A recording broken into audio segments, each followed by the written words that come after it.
আমাদের জীবনটা কেমন যেন এই একটা কথার মাঝে লুকিয়ে আছে হাজারটা না বলা গল্প।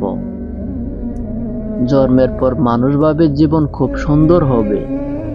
ছোটবেলায় আকাশের দিকে তাকিয়ে কত স্বপ্ন দেখতাম আমরা।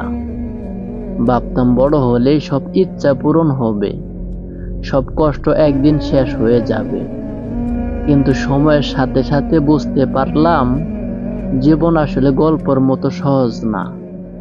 একটা বয়সের পর থেকে মানুষের হাসির আড়ালেও ক্লান্তি লুকিয়ে থাকে। যে মানুষটা সারাদিন সবাইকে হাসায়, রাতে সেই মানুষটাই চুপচাপ অন্ধকারে বসে থাকে। কারণ পৃথিবী কখনো কারো কষ্ট পুরোটা বুঝে না। জীবনে এমন কিছু সময় আসে যখন খুব আপন মানুষগুলোও বদলে যায়। যাদের জন্য এক সময় সবকিছু করতে ইচ্ছে হতো, একদিন তারাই দূরে চলে যায়। কথা কমে যায়, অভিমান বাড়ে, আর এক সময় সম্পর্কটা শুধু স্মৃতি হয়ে থাকে। তারপর শুরু হয় বাস্তবতার যুদ্ধ।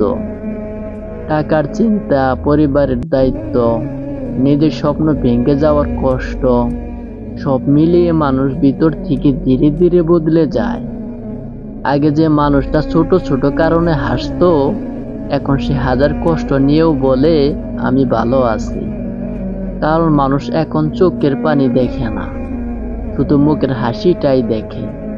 কিছু মানুষ আছে যারা প্রতিদিন হাঁটতে হাঁটতেও বেঁচে থাকে, কারণ তাদের হার মানার সুযোগ নেই। বাবা মায়ের মুখের দিকে তাকিয়ে, নিজের অসমাপ্ত স্বপ্নগুলোর দিকে তাকিয়ে তারা আবার উঠে দাঁড়ায়। জীবন আসলে খুব অদ্ভুত। এখানে কেউ সম্পূর্ণ সুখী না, আবার কেউ পুরোপুরি হারিয়েও যায় না। মানুষ শুধু সময়ের সাথে সাথে নিজের কষ্টের সাথে বাঁচতে শিখে যায়।